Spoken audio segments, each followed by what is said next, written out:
Республикабызда татар телендә сөйләүче радиостанциялар арасында пляж волейболы уеннары традициягә керде. Быел радиостанция коллективлары 23 августта Мамадышта очрашты.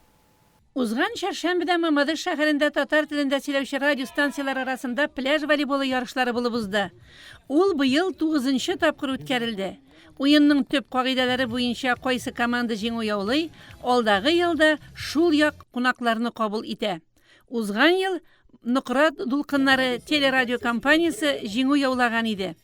Нократ елгасы буенда табигатьнең гүзәл почмагында мамадышлылар килгән кунакларны бик җылы каршы алдылар. Бу ярышлар татар телендә сөйләүче радиостанциялар арасындагы дуслыкны ныгыту, бер аралашу, фикер алышу максатыннан оештырыла.